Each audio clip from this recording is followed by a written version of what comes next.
안녕하세요. 나를 바꾸는 운동 렌입니다. 제가 책을 출간하였습니다. 그동안 제가 현장에서 진행했었던 트레이닝 방식들을 또는 연구를 하면서 느꼈던 어떤 이론적인 내용들을 어떻게 하면 좀 여러분들에게 많이 깊게 전달할 수 있을까라는 고민을 하다가 이렇게 또 열심히 또 전자책을 내게 되었습니다. 그래서 오늘 그 전자책에 대해서 여러분들에게 소개해 드릴까 합니다. 자, 지금부터 시작합니다. 네, 맞습니다. 정말 좀 시간이 좀 걸리긴 했지만 그래도 제가 하고 싶었던 이 주제로 그리고 대상자분들을 모집을 해서 또 연구를 진행했었는데 정말 참 다행히도 제 연구가 조금 리젝 한 번 없이 한 번에 또 이 헬스케어라는 곳에 또 출간이 되었습니다. 그래서 2025년에 나왔던 논문이기 때문에 여러분들이 좀 따끈따끈한 논문을 한번 참고하시면 좋을 것 같습니다. 뭐 정답이라기보다는 제가 했던 논문이 그래도 현장에서 제가 실제로 진행하고 있는 운동 방식들인데 그런 부분들을 좀 비교해보고 싶었고요. 그래서 거기에서 제가 나왔던 논문에서 또 이제 연관이 되어서 앞으로 추가적인 연구도 진행할 계획입니다. 그래서 어쨌든 제가 주저자로 진행을 했지만 함께 해준 이 연구원분들이 또 계십니다. 그래서 그분들의 도움이 없었다면 정말 이 논문을 제대로 마무리를 못했을 것 같은데 다행히 그래도 도와주신 분들 덕분에 또 이렇게 하게 되었습니다. 그래서 앞으로 현장과 연구가 좀 더 가까워질 수 있도록 그 갭을 줄이기 위해서 현장에서 또 연구실에서 많이 노력을 해 보겠습니다. 감사합니다. 교수님 이번에 책을 2편 출간하셨더라고요. 혹시 책을 출간하는 계기가 있을까요? 우선은 제가 현장에서 이제 저와 같은 지도자분들에게 제가 지금까지 경험했던 이런 어떤 노하우, 좋았던 부분들, 이런 부분들을 좀 공유하고 싶다라는 생각이 항상 있었는데 그래서 유튜브를 하게 된 계기도 있고요. 책을 쓰게 된 이유는 제가 좀 더 내용을 쉽게 설명하다 보니 어떻게 보면 좀 함축되어서 설명을 하는데 제가 하고 싶은 얘기를 좀 다 하고 싶은 얘기가 들었어요. 다 하고 싶었어요. 그러니까 정말 자세하게 하나하나씩 목차가 있고 어떻게 생각을 하고 제가 어떤 철학을 갖고 있고 어떤 방식을 생각하고 머릿속에 이런 방식으로 뭐 코칭을 하는지 아니면은 해석을 하는지 이런 부분들을 좀 이야기를 하고 싶었는데 그 부분이 조금 현장에서 오프라인 강의에서 다 설명하기에는 너무나 많습니다. 그래서 이거는 정말 이게 책으로 다 넣어야겠다라고 생각을 해서 이렇게 책을 또 쓰다 보니 2편까지 또 나뉘게 된 것 같습니다. 저희는 그 회원님의 몸을 자세하게, 디테일하게 알 수가 없습니다. 책에도 내용이 있지만 저희는 그분이 불편함이 있는지 또는 그분의 신체 또는 감각에서 어떻게 신호를 보내고 있는지를 바로 알아차릴 수가 없어요. 그래서 저희 같은 경우는 지도자들은 역학적인 겉으로 보이는 해부학적이고 그 다음에 역학적인 그런 부분들만 동작을 분석하고 그거에 맞게 맞지 않으면 잘못됐다라고 생각을 하고 지도를 하고 있습니다. 저는 그게 중요한 게 아니라 왜냐면 실제로 운동을 하고 있는 사람은 불편하지 않을 수도 있고 괜찮을 수도 있는데 저희가 그냥 정석대로만 생각했던 저희와는 다른데 각자 개개인마다 피지컬이 다르고 각자 개개인마다 능력이 다른데 그것을 나만의 생각으로 코치만의 생각으로 이런 부분은 이렇게 해야 됩니다 라고 말을 하면서 바꾸려고 하는 게 저는 오히려 이게 맞나라는 생각이 들기도 합니다. 그래서 제가 지금까지 현장에서 트레이닝도 해보고 저도 초반에는 그랬었고요. 저도 초반에는 해부학, 기능 해부학, 역학 뭐 이런 부분들, 생리학 이런 부분들을 가지고 지도를 했던 기억이 납니다. 하지만 인간의 몸을 알면 알수록 그 세 가지의 어떤 학문적인 이유로는 설명할 수 없다. 된다라고 저는 생각을 하고 있기 때문에 이 관점은 조금 바뀌어야 된다라고 생각을 합니다. 구별하는 기준이 있을까요? 어떤 관점에서는 좋지 않을 수 있습니다. 대상자마다 다르겠죠. 예를 들면 어떤 분이 이미 무릎에 통증을 갖고 있는데 평상시에 일상생활의 습관이 짝다리로 이렇게 계속 되어지고 있는데 그것을 하지 않으면 체중이 분산되면서 불편하지 않을 수 있거든요. 근데 그 행동을 한다는 거는 좋지 않다라고 생각을 합니다. 저는 계속 사람이 하나의 동작으로 오랫동안 있는 것을 좋아하지 않습니다. 근데 이 생존 전략이라는 것을 이제 생존 본능이라는 것을 여러분들이 조금 이 키워드를 잘 생각을 해보셔야 되는데 우리의 인간의 몸은요 생존하기 위해서 모든 시스템이 형성되어 있습니다. 뭐 배고프다, 배부르다, 뭐 아니면은 뭐 귀신의 집을 가거나 갑자기 깜짝 놀랐을 때 저희가 어떻게 행동을 하는지 이런 반사적 행동 이런 모든 것들이 항상 생존 본능 또는 생존을 위해서 계속 노력을 하고 있다라는 거죠. 근데 예를 들면 짝다리를 하거나 뭐 비대칭적으로 몸을 움직이는데 그것이 꼭 나쁘다라고는 표현할 수 없습니다. 왜냐하면은 그 사람이 그렇게 자신만의 패턴을 만들어서 행동을 한 것이죠. 근데 만약에 이제 저희 같은 경우는 그 사람이 스스로 세팅되어서 스스로가 조직화되어서 만든 그 움직임 패턴이 좋지 못하다면 또는 통증으로 신호가 온다면 그것은 그 패턴을 조금 재교육을 통해서 바꿔야 되지 않나라고 생각을 합니다. 그래서 이것을 바꾸기 위해서는 정말 중요한 이 지도자들이 코칭법에 대해서 고민을 해야 되는 부분이라고 생각을 합니다. 어떻게 가져가는 것이 이상적일까요? 자기조직화, 아까 이야기를 드렸던 것처럼 각자 개개인만의 생존 전략이 있습니다. 그래서 어떤 것을 행하기 위해서 자기만의 움직임 패턴, 즉 조직화된 자기 조직화라고 표현을 하는데요. 개개인마다 이게 좀 다릅니다. 미세하게 정말 다른데 이런 것을 스스로가 조직화되어서 자기만의 해답을 찾는 건데 티칭은 저는 굳이 많이 필요 없다라고 생각을 합니다. 왜냐면은 이 티칭을 해서 예를 들면 뭐 터치를 좀 해서 뭐 자세를 바꿀 수도 있고 뭐 그럴 수 있겠지만 결국에는 이 환경적인 요소와 저희가 그 회원에게 주는 어떤 과제들 이런 부분들을 잘 설정해서 그 사람이 스스로 시행착오를 통해서 그러니까 즉 어렵지만 또는 힘들지만 본인만의 어떤 생존 전략을 통해서 동작을 해내게 될 거예요. 그래서 저희는 그 강도랑 난이도를 너무 어렵게는 설정하면 안 되겠지만 중요한 것은 저희는 그 사람이 스스로 해답을 찾아갈 수 있도록 그 환경을 또는 문제를 내는 사람이다 라고 보시면 될 것 같습니다. 그래서 막 그 사람이 움직임을 내가 말로 해서 바꾸고 뭔가로 그러니까 티칭을 해서 바뀐다는 거는 말이 안 된다고 생각을 합니다. 그리고 이미 이 운동학습 뭐 코칭 이런 학문에서도 많은 연구들이 많이 나오고 있습니다. 그만큼 저는 코칭의 비율이 훨씬 더 높아야 되지 않을까라고 생각을 합니다. 어떻게 잡으시나요? 내용이 뭐 조금 더 이제 깊이 있게 조금씩 들어가고 있는데요. 이 반복 없는 반복이라는 이야기를 한 사람은 니콜라이 번스타인이라는 사람인데 정말 오래된 이미 세상에는 안 계시지만 그분의 연구를 통해서 지금도 많은 연계 있는 연구들이 많이 나오고 있습니다. 사람의 움직임에는 똑같은 어떤 예를 들면 이렇게 망치질을 제가 이렇게 하는데요. 여기를 이렇게 정확하게 망치로 때리는데 이 모션을 분석을 해봤더니 엔드포인트에서는 정확하게 때립니다. 대장장이들이. 근데 이 모션, 이 과정 속에서는 모든 동작이 다 달랐다는 얘기예요.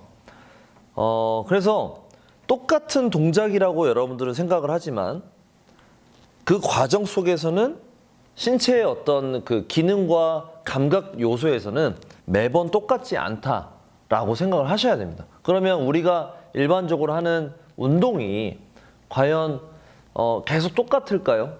예를 들면 생리학적으로 운동을 하더라도 생리학적인 관점에서도 피로도가 매번 다릅니다. 한 번 할 때, 두 번 할 때, 세 번 할 때, 네 번 할 때, 다섯 번 할 때, 한 세트에. 그러면 그 순간마다 이 신체 감각에서 해내려고 하는, 생존하려고 하는 그 반응들은 다 다를 거고요. 그래서 그런 어떤 보호 기전에 대한 이 신호로 인해서 자세는 보상작용이 생기고 뭔가 동작이 달라질 겁니다. 그렇기 때문에 어떻게 변주를 줘야 되냐. 저는 그냥 경험을 준다라고 생각을 하시면 좋을 것 같아요. 저희가 일반인 분들은 어떤 스포츠 선수나 뭐 이런 사람처럼 성공을 해야 된다라고 하는 생각 자체를 버려야 된다고 생각을 하거든요. 왜냐면은 머리로는 어떻게든 성공을 하려고 하지만 내 육체에서는 아직 준비가 되지 않아서 못할 수 있습니다. 그렇기 때문에 계속 경험이지만 내가 80% 정도의 80% 이상의 성공할 수 있는 이런 난이도를 설정을 해서 다양하게 경험을 하는 거예요. 그런 다음에 다시 쉬운 걸로 돌아와서 기본 동작을 해보는 겁니다. 그렇다면 기본 동작이 좀 더 쉬워지는 느낌을 받으실 수 있습니다. 그래서 제가 최대한 좀 쉽게 설명을 드리려고 하지만 이 변동성 또는 뭐 베리에이션 이런 것들은 80% 이상의 성공할 수 있는 수준 내에서 변화를 주시면 좋지 않을까라고 말씀을 드리겠습니다. 기능적 움직임과 생존의 본능을 강조하신 코치님의 철학이 기존 방식과 공존할 수 있는 지점은 어디라고 보십니까? 우선은 이 뭐 고립 운동, 그다음에 뭐 대칭적인 어떤 이런 운동들이 나쁜 것은 아닙니다. 절대 나쁘다고 표현하고 싶지는 않고요. 필요합니다. 그러니까 어떤 관점에서 우리가 운동을 바라보고 진행을 하는지가 중요한데요.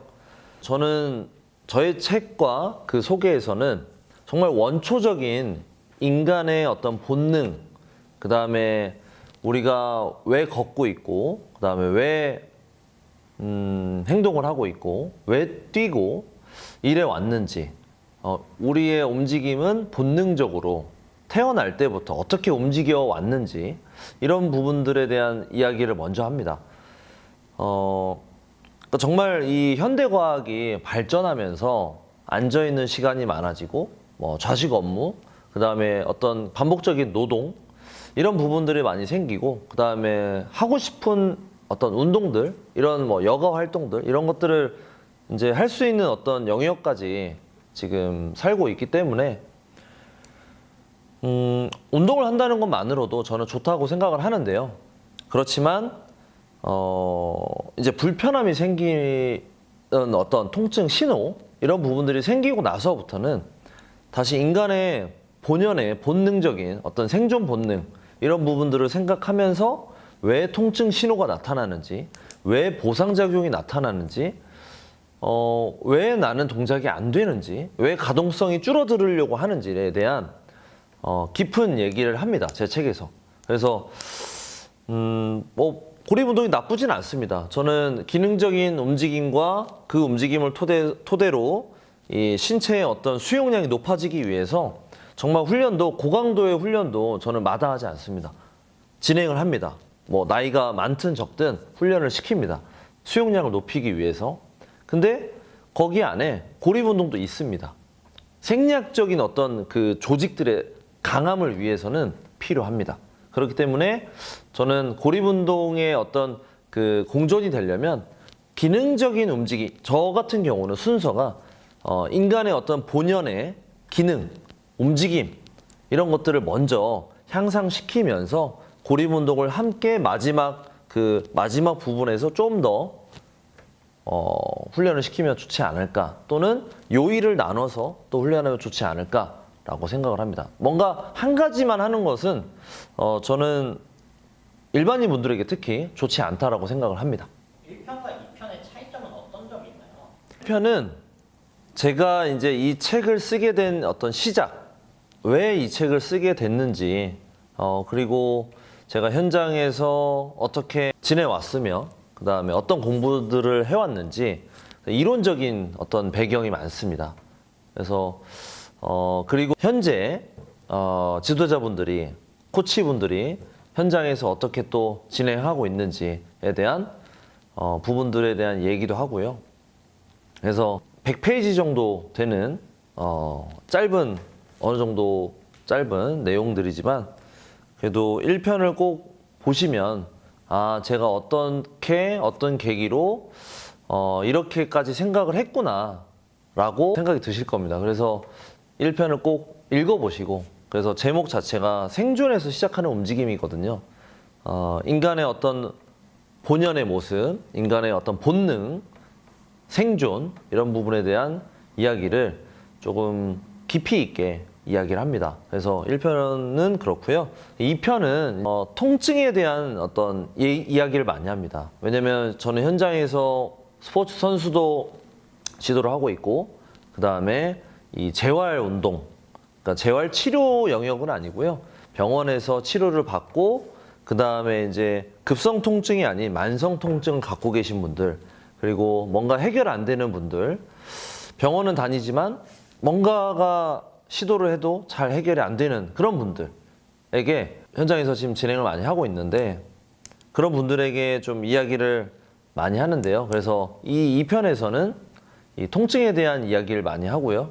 그 다음에 이것을 어떻게 해석하며, 그 다음에 현장에서 그렇다면 저는 어떤 개념과 어떤 근거와 어떤 생각을 갖고 어떤 방식으로 이분들에게 지도를 하고 있는지에 대한 실전적인 내용들이 있습니다. 그래서 이론과 실기에 대한 영상도 나오고요. 그래서 전자책을 통해서 링크가 있어서 영상이 나옵니다. 그래서 그런 영상들을 이래서 이런 운동을 하는구나 라는 어떤 개념들이 생기기 시작하는 내용들입니다. 그래서 저의 그 현장에서의 핵심을 이해할 수 있는 것은 이 편에서 많은 내용들이 나올 겁니다. 페이지는 360페이지 정도 될 겁니다. 그래서 내용이 좀 많은데요.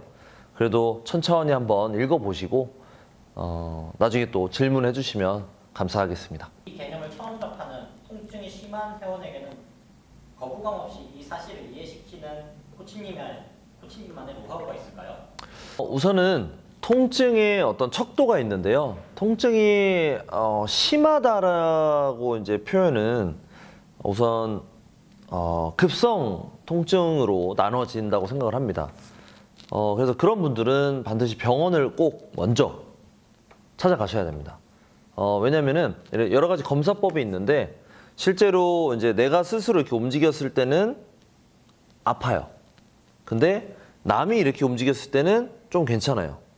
뭐 이러면은 움직일 때 뭔가 기능적으로 뭔가 좋지 않구나라고 생각할 수 있지만, 내가 움직일 때도 아프고 남이 움직였을 때도 아프다.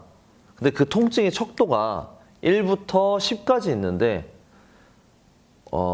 7, 8, 9, 10 정도에 머물러 있으면은 저는 개인적으로 5 이상만 돼도 병원에 먼저 가셔야 된다고 생각을 합니다. 그래서 병원을 먼저 가서 진료를 받으시고, 그 다음에 기본적인 내 몸에서 통증 신호가 높게 나타났기 때문에 휴식을 해야 됩니다. 내 몸이 쉬고 싶은 거예요.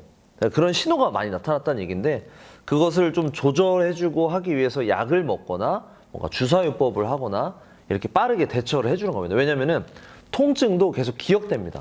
그래서 이것을 잘 해결하지 못하고 냅두는 분들은 이제 남아 있어요, 뇌에.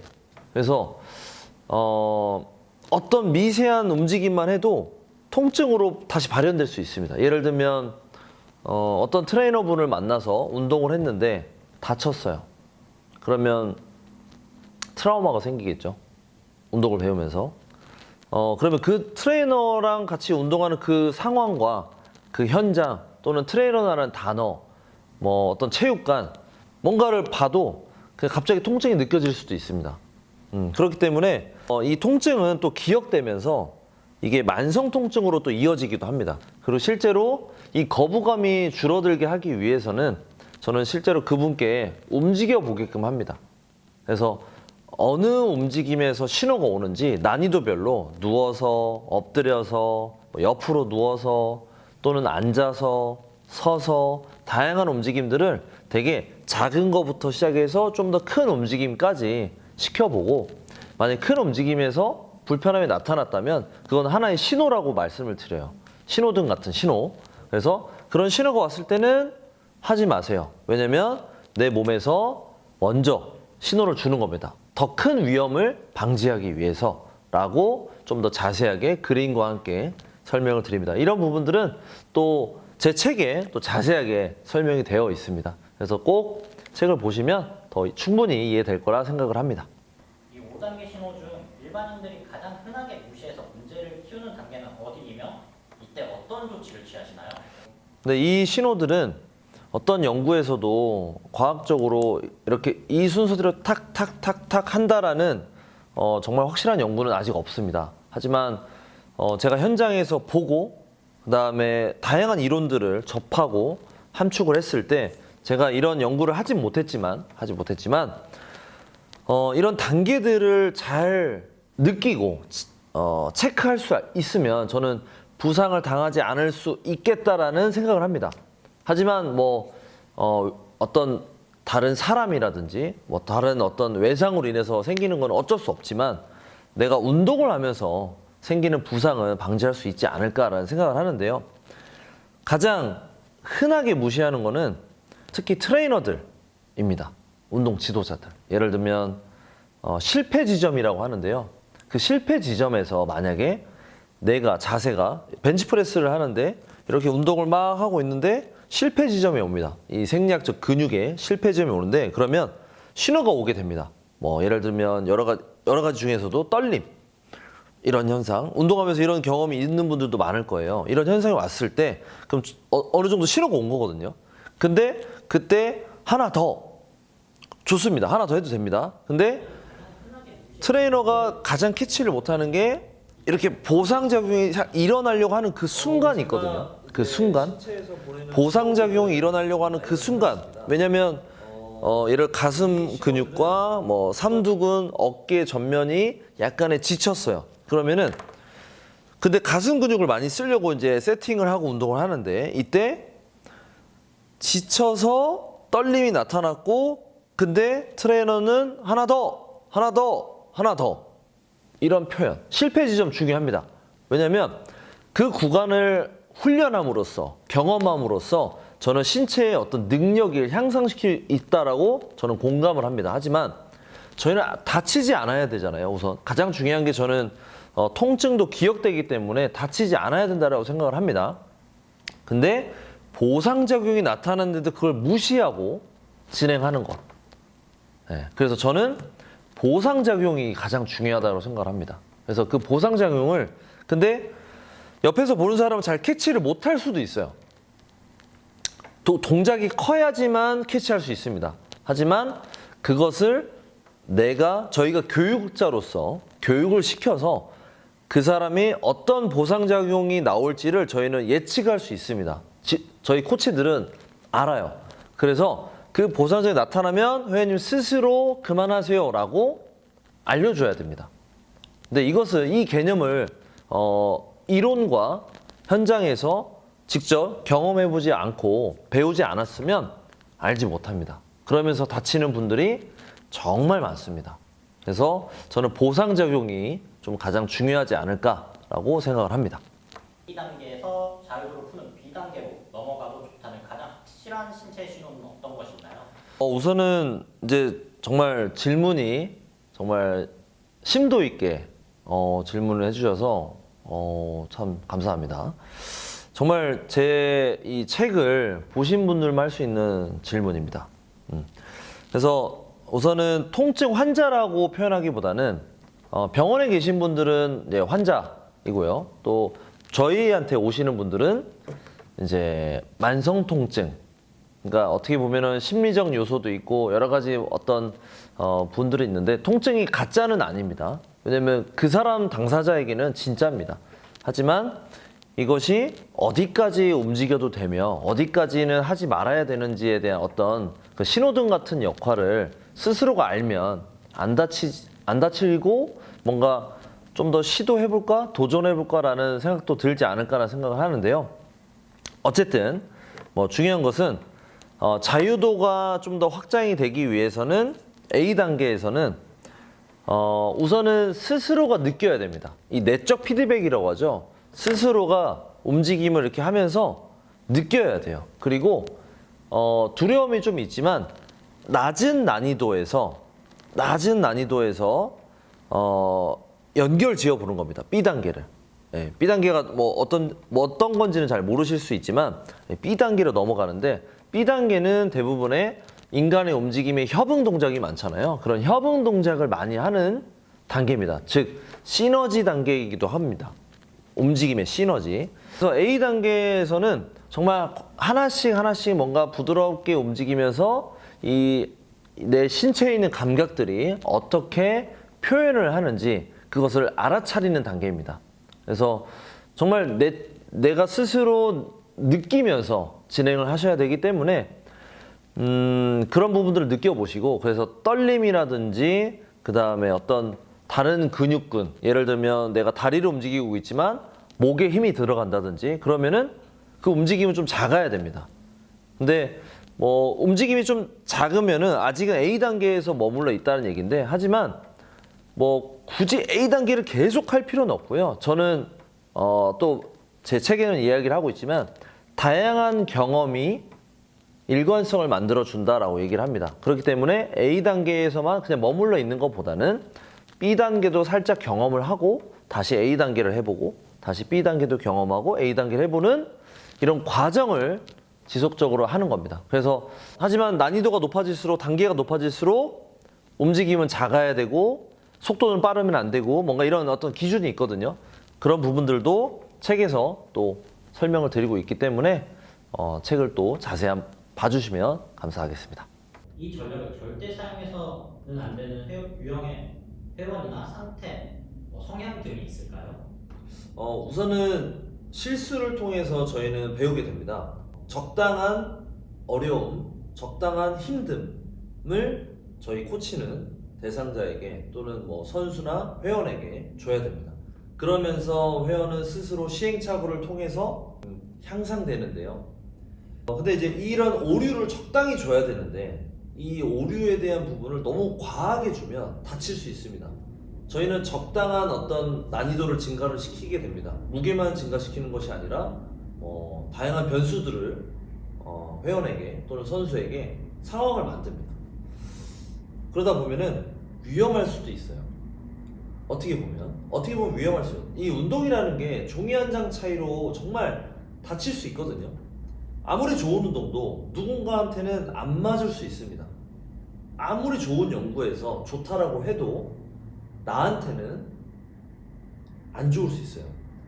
그렇다면 그 분들이 대상자 또 선수 또는 회원이 단계를 거쳐서 경험을 해보면서 올라와야 됩니다.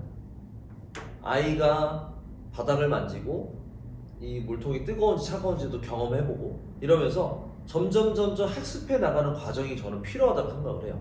갑자기 뭔가 물에 빠뜨렸으니까 뭐 알아서 수영하겠지, 이거는 저는 아니라고 생각을 합니다.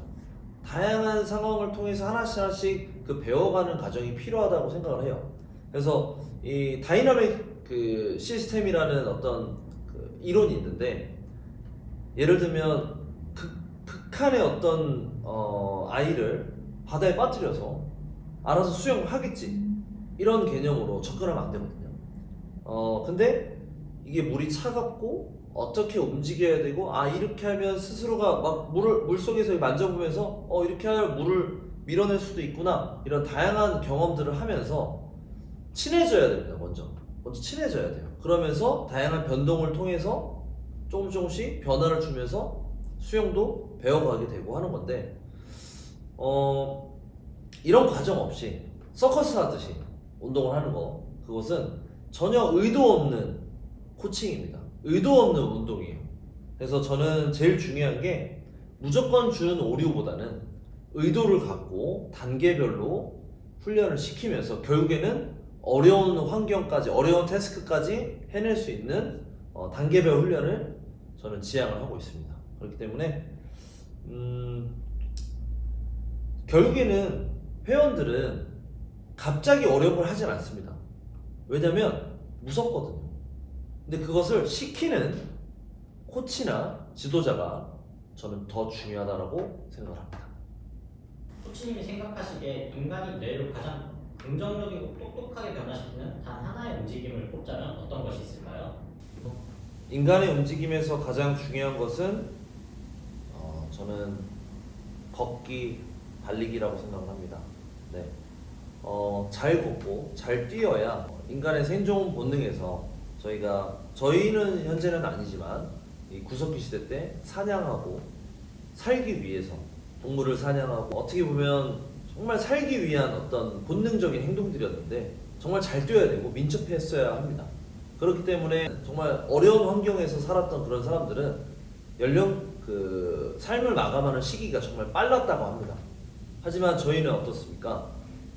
정말 편안한 현대사회에 살고 있어요. 그만큼 이제 수명도 높아졌고요. 어떤 신체 이 피지컬 능력도 계속 떨어지고 있습니다. 그래서 저희는 정말 살기 위해서 의학이 아무리 발달해도 아프면 그것은 괴롭잖아요. 그래서 수명이 길어진 만큼 그만큼 저희는 더 많은 신체 관리를 해야 된다고 생각을 하는데요. 그 중에서도 잘 걷고 잘 뛰는 겁니다. 근데 그냥 잘 뛰려면 그냥 뛰면 되는 거 아니야 라고 생각할 수 있는데요. 잘 뛰기 위한 이런 훈련법들이 있습니다. 그래서 한 손으로 하는 어떤 운동들, 한 손 한 발을 함께 하는 운동들, 이런 비대칭적인 이런 운동들이 있습니다. 그래서 비선형적인 움직임, 이런 부분들을 또 제 책에서 자세하게 또 다루고 있습니다. 인간의 움직임은 비선형적입니다. 똑같이 로봇처럼 두 손 두 발이 똑같이 움직이는 상황이 별로 없습니다. 거의 없다고 보시면 됩니다. 그렇기 때문에 운동을 저희가 선택을 할 때 앉아서 레그 프레스 하는 거 좋습니다. 허벅지 근육을 발달시킬 수 있고요. 코어도 향상시킬 수 있습니다. 레그 프레스 좋습니다. 하지만 인간의 움직임의 본연의 그 기능을 정말 향상시킬 수 있을까? 라고 한다면 과연 레그 프레스가 보행과 달리기의 전이가 될 것인가? 저는 아이러니합니다. 네. 연구자로서 또 하나는 현장에 있는 코치로서 그렇기 때문에 저희가 하는 운동이 그러니까 나쁜 것은 아닙니다. 어떤 의도가 있기 때문에 목적이 있기 때문에 그런 운동을 하는 것이기 때문에 저도 보디빌딩 운동을 했었고 프로필 사진도 열심히 몸을 만들어서 해봤고 시합도 나가봤고 뭐 경험이 있습니다. 하지만 저도 수술을 해봤고 통증이 있어봤고 지금도 현재 몸을 관리하고 있지만 결국은 인간의 어떤 본능적인 어떤 행동들을 잘하기 위한 훈련을 하는 것이 저는 더 중요하다라고 생각을 하고 있습니다. 제가 정말 죽기 전에 책 하나는 쓰자라고 생각을 했었고요. 실행이 조금은 빨리 와서 정말 저 스스로에게 대견하다, 고생했다라는 이야기를 하고 싶습니다. 그리고 누군가에게 긍정적이고 또는 누군가에게 좋은 영향을 전파하자. 과연 나는 그런 것을 전파할 수 있는 사람이 되었는가, 준비가 되었는가, 이런 이야기를 스스로에게 하는데요. 그래도 지금까지 열심히 한 분야에서 열심히 노력하고 이렇게 살아오면서 누군가에게 영향을 줄 수 있는 저의 어떤 책을 내게 되어서 정말 기쁩니다.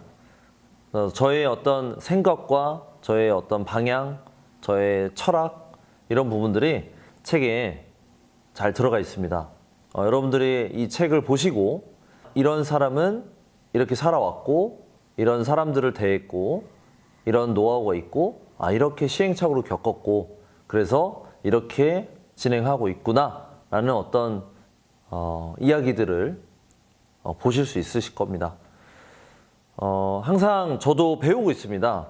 저도 지금 여전히 배움을 하고 있고 그리고 노력하고 있습니다. 지금까지 10년 넘게 매년 해외를 가서 교육을 받고 그리고 투자하고 있습니다. 그렇게 쌓아왔던 시간들이 저를 더 이렇게 발전시키고 책을 쓰게 하게 된 것 같습니다. 그래서 너무나 기쁘고요. 그리고 이 영상을 보신 분들이 제가 뭐 엄청 말을 잘하는 편은 아니지만 그래도 이런 사람은 이런 마음을 갖고 이런 책을 썼구나라는 것을 느끼셨으면 합니다. 제 책을 보시고 다음에 또 리뷰할 수 있는 이런 영상을 찍을 수 있으면 더 좋을 것 같고요. 오늘 이렇게 자리를 준비해준 피디님께 정말 감사한 이야기를 드리고 싶고요. 그리고 영상을 보시는 구독자분들도 항상 부상 조심하시고 건강하게 오랫동안 운동하실 수 있도록 저도 항상 도울 수 있도록 노력하겠습니다. 이상 나를 바꾸는 운동 레인이었습니다. 감사합니다.